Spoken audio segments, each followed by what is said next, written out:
प्राय 1 महीने के पीछे वैद्य लूका पूर्ण स्वतंत्रता के साथ कैसरिया नगर में अपने मित्र कर्नेलियस के घर जा पहुंचा। वहां मसीही लोगों की भांति उसे अपने घर पर ग्रहण किया गया। लूका को इस बात से बड़ा आश्चर्य हुआ कि कर्नेलियस और उसके कुटुंब ने मसीही मत को कैसे ग्रहण कर लिया है। रात्रि के समय जब सब लोग बाहर खुले आंगन में बैठे बातें कर रहे थे, लूका ने बहन रोमिला को अपने निकट बुलाकर कहा, तुम हमें सुनाओ कि तुम सब ने मसीही मत कैसे ग्रहण किया। रोमिला तो ये चाहती ही थी। उसने बड़े आनंद से उस समय का वर्णन किया जब तक कि परमेश्वर ने अपने पुत्र यीशु मसीह के चेले पतरस को उनके पास भेजा, और जब वह उपदेश कर रहा था तो किस प्रकार पवित्र आत्मा ने उतरकर सबको आशीष दी थी। और उसी दिन सब ने जल संस्कार द्वारा मसीही प्रभु को ग्रहण कर लिया। जिस समय रोमिला ये कथा सुना रही थी, उसी समय लूका भी मन ही मन उस दिन को स्मरण कर रहा था जब पवित्र आत्मा ने उसके और जूलियस के मन को छुआ और उनको यह वरदान दिया कि वह दोनों भी प्रभु के भक्तों में गिने जाएं। रोमिला की कथा कहने के बाद वैद्य लूका ने अपनी और अपने मित्र जूलियस की कथा सुनाई। सबको बड़ा आश्चर्य हुआ कि एक ही समय पर दो भिन्न भिन्न स्थानों में पवित्र आत्मा ने किस प्रकार अपनी शक्ति और अनुग्रह को प्रकट किया और इन भिन्न भिन्न व्यक्तियों के मन को छुआ। रोमिला यह सुनकर बहुत प्रसन्न है कि जूलियस भी अब मसीही है।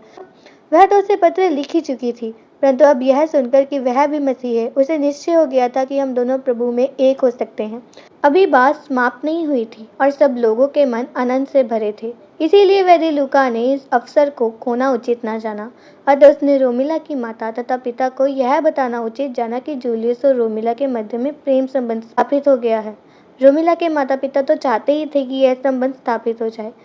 जब उन्होंने सुना कि कप्तान जूलियस ने इस विषय में अपनी इच्छा प्रकट की है, तो वे बहुत प्रसन्न हुए। रोमिला ने सिर झुका लिया। वह मन ही मन परमेश्वर का धन्यवाद करने लगी। वैद्य लूका ने तुरंत अपनी जेब में हाथ डाला और बोला, बहन रोमिला, अपना हाथ इधर लाओ और इस प्रेम बंधन को दृढ़ करने के लिए कप्तान जूलियस के इस उपहार को ग्रहण करो। उसने रोमिला के बाएं हाथ की चौथी उंगली में जूलियस की भेजी हुई सोने की अंगूठी डाल दी। फिर उसने प्रार्थना की और दोनों के प्रेम बंधन को बनाए रखने के लिए परमेश्वर की आशीष मांगी। वैद्य लूका कप्तान कुरनेलियस के बहुत कहने पर भी 10 दिन से अधिक कैसरिया नगर में ना ठहरा। 10 दिन के बाद जब उसे यह ज्ञान हुआ कि कोई जहाज पश्चिम की ओर जाने वाला है, तो वह अपने मित्रों से विदा होकर त्रोआस की ओर चल पड़ा। प्राय 1 महीने के पीछे लूका जब अपने घर तथा परिवार के लोगों से जा मिला, तो उसे बड़ा आनंद मिला। उसने तुरंत लोगों को बताया कि वह अब एक मसीही जन है और कुछ दिनों के पीछे उसका सारा घराना मसीही विश्वास को ग्रहण कर प्रभु के भक्तों में मिल गया। इधर कैसरिया के लोग दिन प्रतिदिन अपने मसीही विश्वास की गवाही देने में जुटे रहे।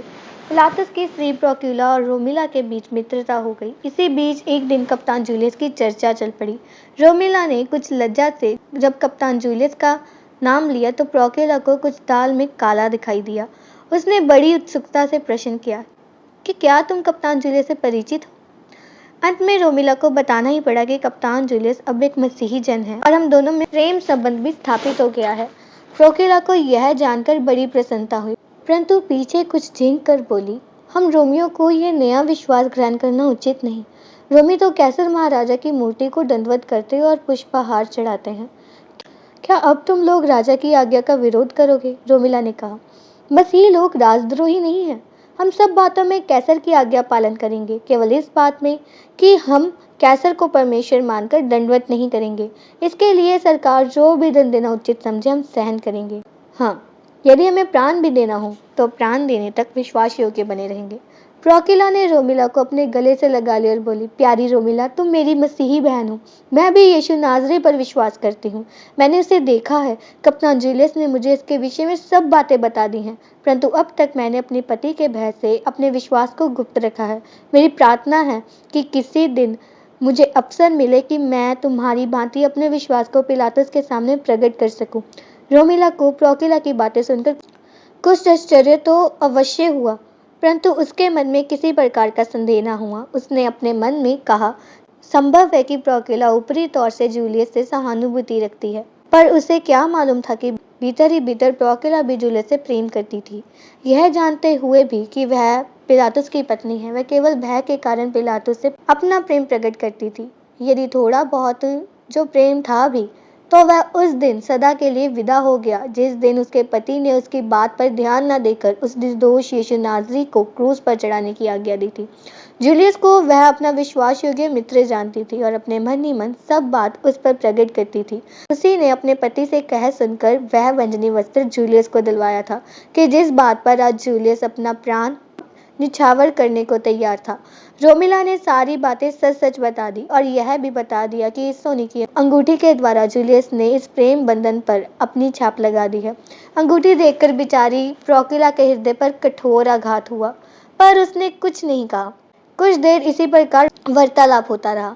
जब रोमिला उठकर अपने घर जाने लगी तब प्रोकिला ने यह कहते हुए कि फिर आना उसे प्रेम से चूमा। रोमिला के चले जाने पर वह अपनी कोठरी में चली गई और एक वस्त्र से अपना मुंह ढांककर खूब रही और अपने भाग्य को धिक्कारने लगी। वैद्य लूका एक विद्वान पुरुष था। उसने बड़ी सावधानी पर बुद्धिमानी के साथ अपना मसीही विश्वास अपने स्वामी थियोफिलुस पर न केवल प्रकट ही किया पर उसके मन को भी जीत लिया था। थियोफिलुस भी एक विद्वान और बुद्धिमान जन था। वह धीरे धीरे अपने मसीही विश्वास में बढ़ता गया। इस बढ़ते हुए विश्वास के साथ उसका प्रेम लूका की ओर और भी बढ़ता चला गया। उसने वैद्य लूका की स्वामी भक्ति तथा विश्वास योग्यता को देखकर यही उचित जाना कि उसे पूर्ण स्वतंत्रता प्रदान कर दे। निश्चित समय पर वैद्य लूका ने अपनी स्वतंत्रता प्राप्त कर ली। इसके बाद यद्यपि वह चाहता था कि आजीवन एक संदेशवाहक जूलियस कप्तान की खोज करता हुआ छावनी में गया। उसके पास जूलियस के लिए 2 पत्र थे। एक पत्र तो सूबेदार कर्नेलियस का था और दूसरा पत्र उसकी पुत्री रोमिला का था। जूलियस ने संदेशवाहक को बैठाकर पत्र ले लिया और जल्दी जल्दी पत्रों को पढ़ने लगा। दोनों पत्रों का विषय कुछ कुछ एक ही था। सूबेदार ने लिखा था कि परमेश्वर का आज्ञा अनुसार धर्म प्रचारक पत्रस कैसे उनके घर आया और उसके आने पर उसके उपदेश ने किस प्रकार उसके अपने परिवार सहित मसीह धर्म को ग्रहण कर लिया। रोमिला ने अपने पत्र में न केवल यह बताया कि धर्माचार्य पत्रस के आने पर क्या कुछ हुआ, वरन साथ ही साथ यह भी बताया कि अब उसका मन शांत और आनंद से परिपूर्ण हो गया है।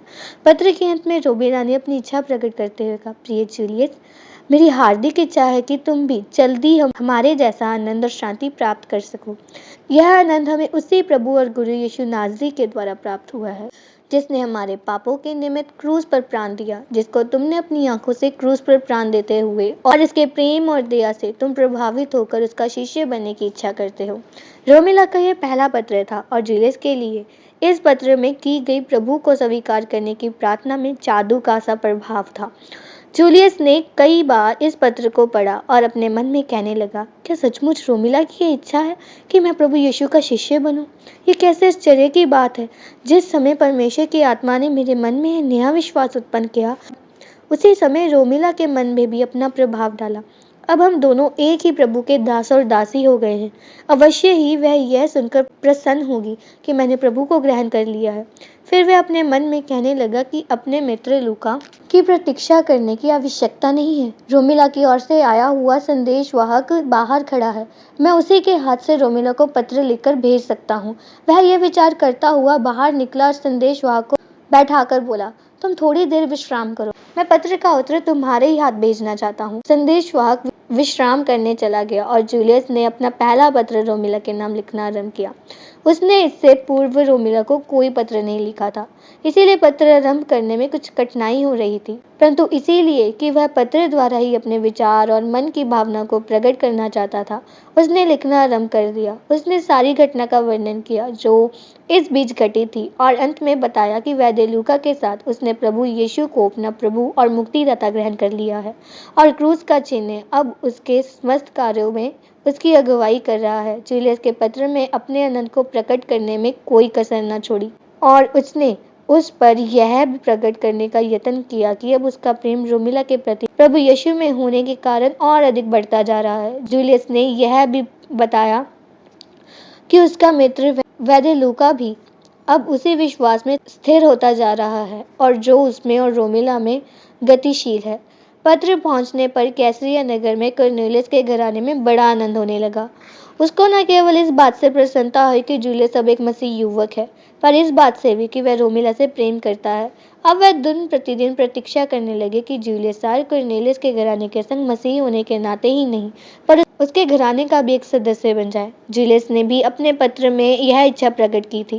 कॉर्नेलियस और उसके घराने का मसीही धर्म को ग्रहण करने का समाचार जंगल की आग के समान सारे नगर में फैल गया।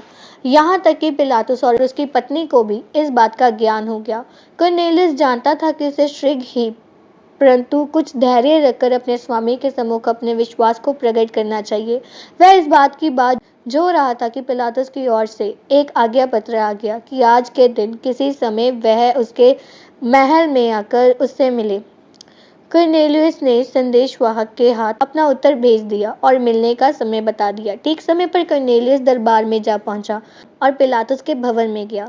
पिलातुस को उसने सैनिक रूप में प्रणाम किया और आज्ञा न मिलने तक खड़ा रहा। पिलातुस ने कॉर्नेलियस की ओर ऊपर से नीचे तक देखा और कहा, सूबेदार, पास कुर्सी पर बैठ जाएं, हमें आपसे कुछ बात करनी है।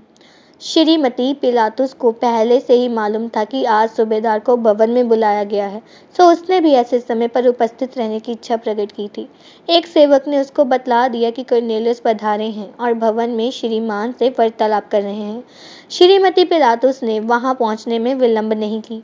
वह अपने पति के स्वभाव से भली-भांति परिचित थी और जानती थी कि छोटी-छोटी ही बात पर वह बिगड़ जाता है और वह क्रोधित होकर ऐसे काम कर बैठता है जिसके लिए उन्हें फिर पछताना पड़ता है। जब वह बैठक के कमरे में पहुंची तो देखा कि दोनों पुरुषों में हंस-हंस कर बातें हो रही हैं। वह भी अपने पति के पास की कुर्सी पर बैठ गई और बड़े ध्यान से बातचीत सुनने लगी। पहले तो कुछ समय तक इधर-उधर की बातें होती रही, परंतु बाद में पिलातुस ने कॉर्नेलियस से कहा, सूबेदार, हमने तुम्हारे विषय में कुछ ऐसे समाचार सुने हैं जिन पर विश्वास करना सरल नहीं है। हम चाहते हैं कि आप ही अपने विषय में कुछ बताएं। कॉर्नेलियस सूबेदार सारे समय अपने मन ही मन में प्रार्थना करके परमेश्वर से सामर्थ प्राप्त करने के लिए विनती कर रहा था। सो उसने नम्रता पूर्वक कहा, महाराज, मेरा यह सौभाग्य है कि आज मैं आपके और श्रीमती जी के सम्मुख अपने नए अनुभव के विषय में कुछ कहूँ। श्रीमान, मैं सदा परमेश्वर से डरता और प्रार्थना करता हूँ। मुझे इस बात का ज्ञान है कि मुझे इस संसार में बहुत समय के लिए नहीं रखा गया है। मुझे एक न एक दिन संसार के सृष्टिकर्ता प्रभु परमेश्वर के सम्मुख खड़ा होकर अपने जीवन का लेखा देना पड़ेगा। सो मैं नित्य प्रार्थना करता हूँ। एक दिन की बात है कि जब मैं प्रार्थना कर रहा था, मैंने देखा कि मेरे सम्मुख एक ज्योति में जना खड़ा हो गया। उसे देखते ही मैं डर गया। उसने मुझे ढांढस देते हुए कहा, कॉर्नेलियस, मत डर, परमेश्वर ने तेरी प्रार्थना को सुना है और मुझे भेजा है कि तू मेरे चेले शिमोन पतरस को, जो याफा नगर में शिमोन चमड़े का धंधा करने वाले के यहाँ टिका है, बुलवा ले। सो मैंने आज्ञानुसार शिमोन पतरस नाम प्रभु यीशु के चेले को बुलवाया। पिलातुस ने बात काट कर कहा, यह प्रभु यीशु कौन है? कॉर्नेलियस ने उत्तर दिया, श्रीमान, यह वही यहूदी नबी है जो आपकी आज्ञा से क्रूस पर चढ़ाया गया था। अच्छा, हम समझे। तो फिर? महाराज, शिमोन पतरस ने भी परमेश्वर से अगुवाई प्राप्त की और यहूदी होते हुए भी मुझ रोमी के घर पधारे, जिसे वह और उसकी जाति के लोग अछूत समझते हैं। पिलातुस ने कहा, हाँ, मुझे मालूम है, ये दुष्ट लोग हमसे घृणा करते हैं और हम अछूत जानते हैं। तो फिर क्या हुआ? क्या वह मूर्ख आया? श्रीमान, यीशु मसीह के वक्त शिमोन पतरस हमारे घर में आए और जब उन्होंने हमें बताया कि परमेश्वर ने उनको हमारे घर में क्यों भेजा है, तो हमारे हृदय में अद्भुत जागृति आ गई। हम सब पवित्र आत्मा से भर गए और हमने प्रभु यीशु को अपना प्रभु और मुक्तिदाता मानकर ग्रहण कर लिया। इस समय मेरा मन अपार शांति और आनंद से भरा हुआ है। श्रीमती पिलातुस, जो बड़े ध्यान से इन सब बातों को सुन रही थी, बोली, सूबेदार जी, क्या उस समय आपके घर में स्त्रियां भी उपस्थित थी? कॉर्नेलियस ने बोला, श्रीमती जी, मेरी पत्नी और पुत्रियों को छोड़ो और भी कई स्त्रियां वहां उपस्थित थी और सभी को पवित्र आत्मा का वरदान मिला। श्रीमती पिलातुस ने कहा, क्या आप कृपा करके बताएंगे कि यह पवित्र आत्मा का दान क्या है? सूबेदार ने बोला, पवित्र आत्मा के दान का अर्थ उस महान व्यक्ति को प्राप्त करना है जो परमेश्वर की आत्मा के द्वारा प्रति एक विश्वासी को दान के रूप में दिया जाता है। यह एक आत्मिक शक्ति है और अच्छे गुणों से परिपूर्ण है। जब कोई जन इस शक्ति को प्राप्त करता है तो वह पवित्र आत्मा के गुणों तथा फलों से भर जाता है और हियाव के साथ प्रभु यीशु मसीह के नाम की गवाही देने लगता है। प्रभु यीशु ने अपने चेलों को यह वचन दिया था कि तुम थोड़े ही दिनों में परमेश्वर की वाचा के अनुसार आत्मिक बल प्राप्त करोगे। तो प्रभु यीशु के स्वर्गारोहण के 10 दिन के बाद जब कोई 120 जन प्रार्थना कर रहे थे तो पवित्र आत्मा बड़े सामर्थ्य के साथ उतर आया और वह सब जो उस कमरे में थे आत्मिक शक्ति से भर गए और तुरंत प्रभु यीशु की साक्षी देने लगे। इसी प्रकार जब प्रभु के चेले शिमोन पतरस ने हमारे घर में हम सबको उपदेश दिया और हमारे हृदय में प्रभु यीशु के लिए विश्वास उत्पन्न हो गया, तब हम सब ने पवित्र आत्मा की भरपूरी का दान प्राप्त किया। इसी सामर्थ्य से भरकर श्रीमती जी, आज मैं आपके सम्मुख अपने नए विश्वास को प्रकट करने का हियाव कर रहा हूँ। मुझे इस बात का ज्ञान है कि श्रीमान जी मेरी इस साक्षी से प्रसन्न होंगे और क्या जाने मुझे सरकार की सेवा का अवसर भी फिर प्राप्त होगा या नहीं। फिर भी मैं और मेरे परिवार के लोग हर प्रकार का दुख सहन करने को तैयार हैं। हम सब कुछ सहन कर सकते हैं पर अपने प्रभु तथा मुक्तिदाता को छोड़ नहीं सकते। सूबेदार की बातों में बहुत बल था। पिलातुस जैसे कट्टर और निर्दयी व्यक्ति भी कुछ पल के लिए सहम सा गया था और कुछ ना बोला।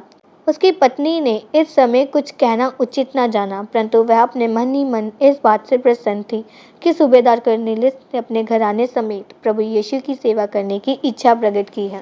पिलातुस ने कुछ रूखेपन से पूछा, सूबेदार, क्या आप कप्तान जूलियस के विषय में कुछ जानते हैं? हमने सुना है कि वह बैंजनी वस्त्र जो तुम्हारे प्रभु को पहनाया गया था, अब जूलियस उसको पूजने लगा है। सूबेदार ने कहा, स्वामी, मैं इतना जानता हूँ कि कप्तान जूलियस के मन पर उस दिन की घटना का बहुत प्रभाव पड़ा है और यह भी सुना है कि उसने अंताकिया नगर की मसीही मंडली के द्वारा बहुत कुछ ज्ञान प्राप्त किया है। यद्यपि उसने जल संस्कार नहीं लिया, फिर भी वह अपने आप को प्रभु यीशु जी का भक्त मानने लगा है। बैंजनी वस्त्र की पूजा, यह बात तो सरासर मिथ्या है। यह सच है कि जूलियस उस वस्त्र से प्रेम करता है, उसे अपने पास से दूर भी करना नहीं चाहता है, पर उसे पूजता नहीं है। मूर्ति पूजा पाप है। यह सुनकर पिलातुस कुछ झुंझलाया और बोला, मुझे आश्चर्य है कि ना केवल कुछ यहूदी पर कुछ रोमी जन भी उस गलीली नबी यीशु को, जिसे मैंने क्रूस पर चढ़वाया, अब अपना प्रभु और परमेश्वर जानकर उसके भवन बनाते जाते हैं। देखिए, अभी तक हमने कोई सरकारी कार्रवाई नहीं की है। हमने सरकार को अपनी रिपोर्ट पहुंचा दी है और आज्ञा मिलते ही हम निश्चय ही कुछ सख्ती से काम लेना चाहते हैं। हम नहीं चाहते कि कोई रोमी व्यक्ति इस प्रकार की मूर्खता करे और एक यहूदी को, जिसे उसकी अपनी जाति के लोगों ने ही परमेश्वर की निंदा करने वाला ठहरा कर मरवा डाला, अपना गुरु और प्रभु माने।